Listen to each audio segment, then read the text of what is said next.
Qual é o sistema que você mais gosta? 4-3-3. Por quê? Porque eu acho que são os triângulos. 4-3-3 dá triângulo em todas as áreas do campo. Se você ver a primeira linha de 4, aí tem lateral e zagueiro, e aí tem um outro meio-campista aqui do lado, já dá o triângulo. 2 zagueiros com o volante e triângulo. E assim vai, e os outros 3 atacantes com os 3 meio-campistas. Dá sempre triângulo, e o triângulo é uma forma de você se toca Supera aqui a na linha. base, e o outro é o terceiro homem. Tá, você mas aí sempre qual a vai pra frente. configuração de meio de campo? Porque no 4-3-3 você pode jogar com volante preso e 2 meias, você pode jogar Dois com volantes 3 e um caras meia. mais alinhados, como jogava, sei lá, a França com Pogba, Kanté e Matuidi.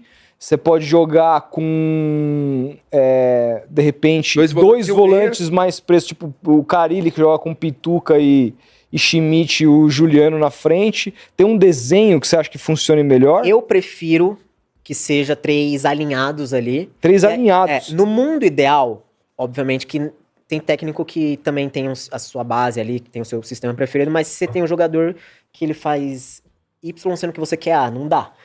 Mas no mundo ideal é que você tenha um volante.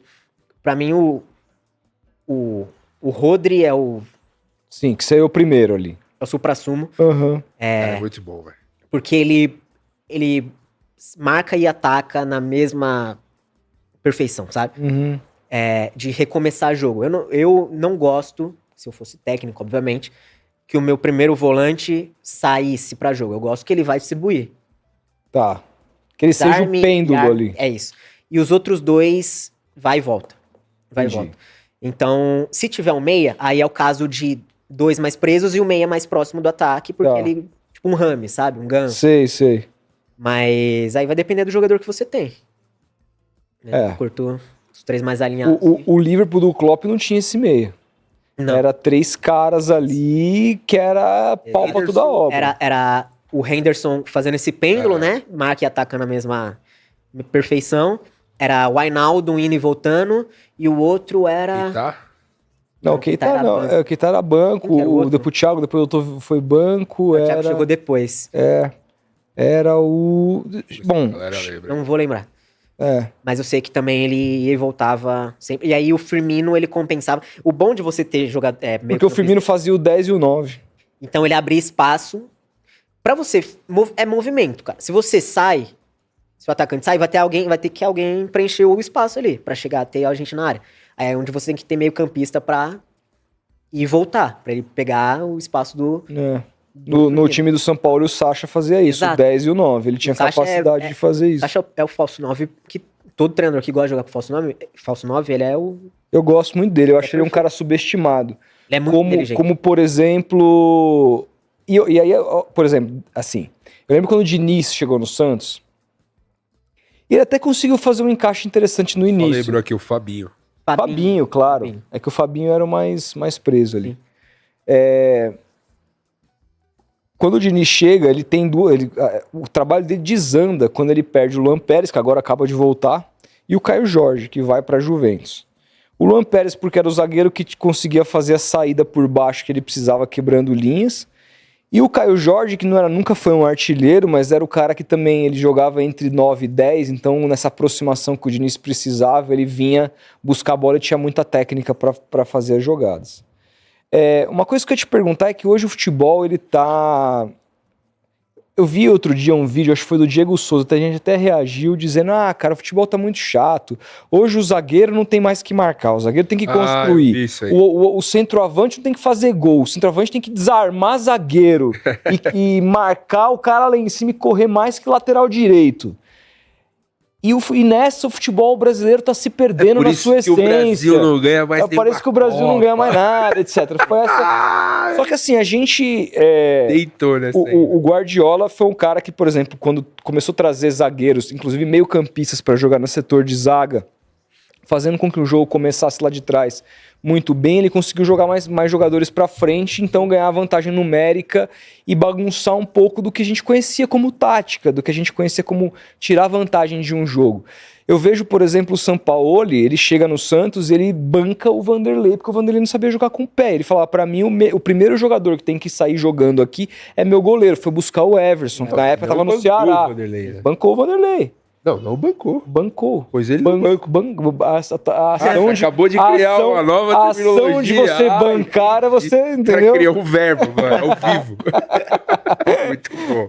Pois é. Bancou, Ainda bem que pôs você pro questionou. banco. Pôs pro banco. Porra, nossa, eu entendi. Eu falei, ué, eu trouxe o Everson, pô. Então, mas é isso. E aí começou esse conceito de vantagens numéricas a partir também, não só de um goleiro que tem a capacidade de sair jogando, e muita gente também não entende isso. Fala, goleiro pra mim tem que ser bom. Lógico que a primeira função do goleiro é pegar, é defender. Mas as pessoas às vezes não conseguem entender muito bem o quanto você ganha.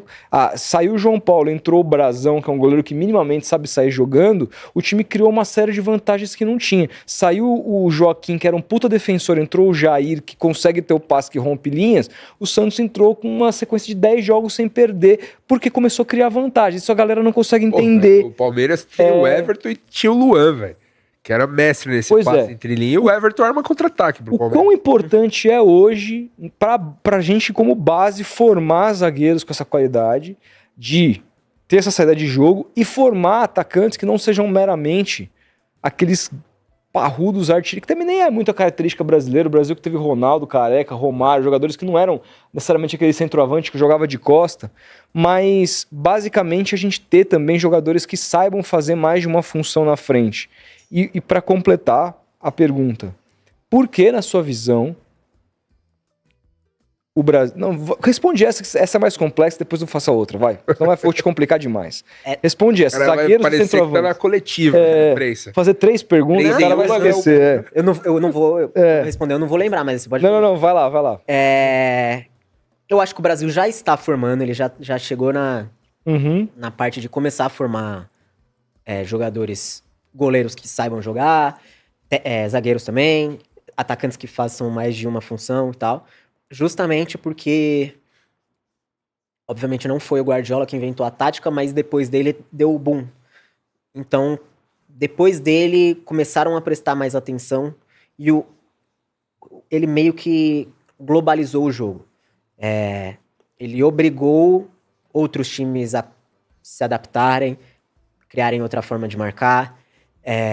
Por exemplo, não na época do Guardiola, mas foi se acabando a marcação individual. Porque se um time ataca de pé a pé e de forma mais posicional, se você tá no terceiro homem ali, se você encaixa em um, que no caso era para ser o terceiro homem, o segundo se transforma no terceiro. Então, se você marca individual, você vai perder a sua referência.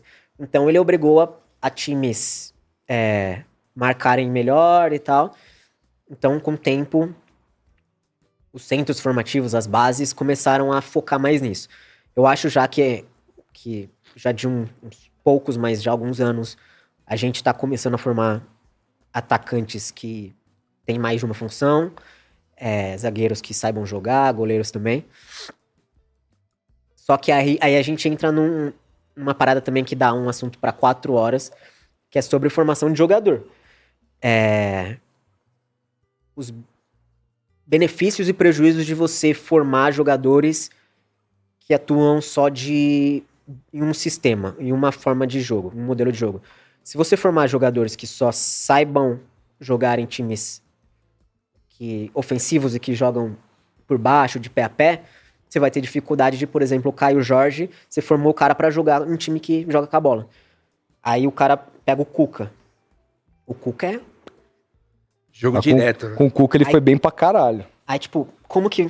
Então, se o cara ele não for diferente, se ele não souber se adaptar, se ele não treinar pra isso, ele vai ser engolido. Então, eu não sou especialista nisso. É uma missão difícil dos caras de...